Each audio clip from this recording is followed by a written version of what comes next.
Hello दोस्तों, स्वागत है आपका एडू शक्ति विजन चैनल पर। आज हम लोग देखेंगे 26 और 27 अप्रैल 2026 का डेली करंट अफेयर का सीरीज। चलिए देखते हैं क्वेश्चन नंबर फर्स्ट। निम्न में से किस दिन हर साल अंतर्राष्ट्रीय बीज दिवस मनाया जाता है? तो ये मनाया जाता है हर साल 26 अप्रैल को अंतर्राष्ट्रीय बीज दिवस मनाया जाता है। अगला क्वेश्चन पर आते हैं। हाल ही में भारत ने किस देश के लिए सार्क करेंसी स्वैप के तहत 30 अरब रुपये मंजूर किए हैं? तो ये भारत ने किए हैं मालदीव के साथ। सार्क करेंसी स्वैप के तहत 30 अरब रुपये की मंजूरी भारत ने मालदीव के साथ किया है। अगला क्वेश्चन है कि निम्न में से कौन सा देश भारत को पछाड़कर बांग्लादेश में मक्का का शीर्ष निर्यातक बन गया है? तो ये बन गया है ब्राज़ील। यानी कि इससे पहले भारत बांग्लादेश में मक्का का शीर्ष निर्यातक था। चलिए अगला क्वेश्चन है। भारत और श्रीलंका के बीच INSLN डाइव एक्स 2026 नामक गोताखोरी अभ्यास का कौन सा संस्करण आयोजित किया गया?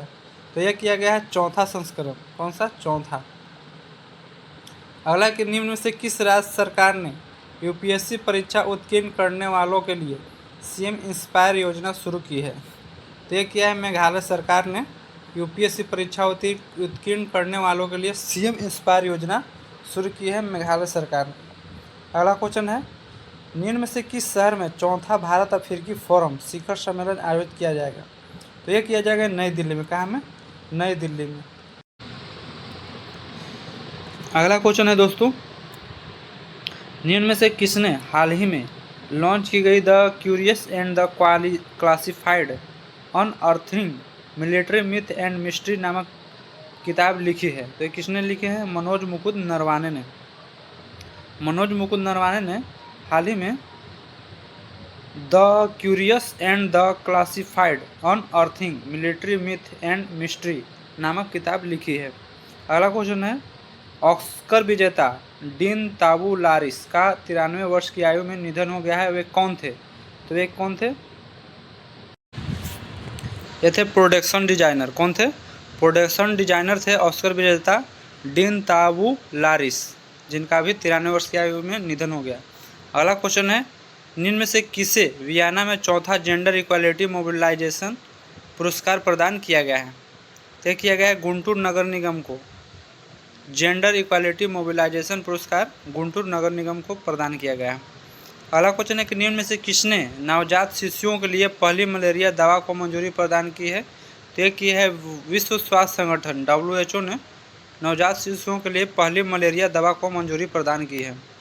अगला क्वेश्चन है कि निम्न में से किस स्थान पर अप्रैल 2026 में SCO रक्षा मंत्रियों की बैठक का आयोजन किया जाएगा? तो ये किया जाएगा बिश्केक में। कहाँ में? बिश्केक में।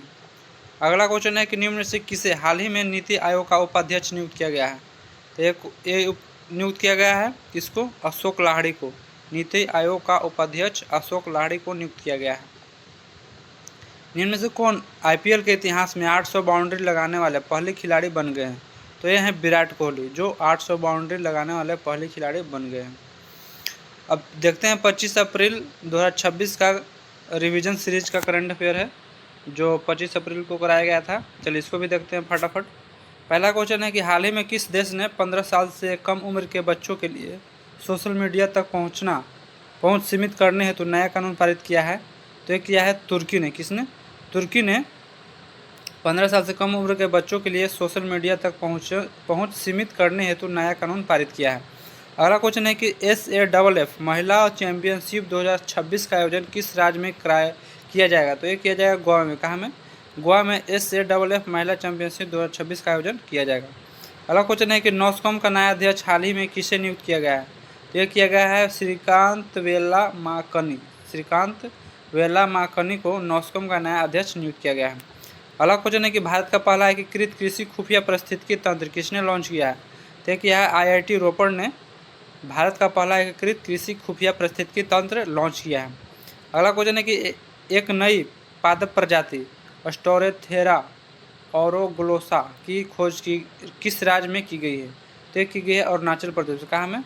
अरुणाचल प्रदेश में एक पादप की प्रजाति है स्टोरेथेरा औरोग्लोसा। किस राज्य में खोज गई है? अरुणाचल प्रदेश में। अगला है कि भारत की पहली अल्काइन बैटरी यूनिट कहाँ शुरू की गई है? तो ये किया गया है जम्मू में। जम्मू में भारत की पहली अल्काइन बैटरी यूनिट शुरू की गई है। अगला कि दुनिया का पहला अस्थायी परमाणु कचरा भंडार किस देश में बनाया गया है? तो ये बनाया गया है फिनलैंड में। दुनिया का पहला अस्थायी परमाणु कचरा भंडार फिनलैंड में बनाया गया है। अगला है कि हाल ही में किस भारतीय को यूएस हॉल ऑफ फेम सम्मान प्रदान किया गया है? तो यह किया गया है उपेंद्र द्विवेदी को। उपेंद्र द्विवेदी को भारतीय को यूएस हॉल ऑफ फेम सम्मान प्रदान किया गया है। अगला क्वेश्चन है न्यायमूर्ति लिसा गिल को किस उच्च न्यायालय की पहली महिला मुख्य न्यायाधीश नियुक्त किया गया है? तो एक किया गया है आंध्र प्रदेश उच्च न्यायालय के पहली महिला मुख्य न्यायाधीश नियुक्त किया गया है लिसा गिल को। अगला क्वेश्चन है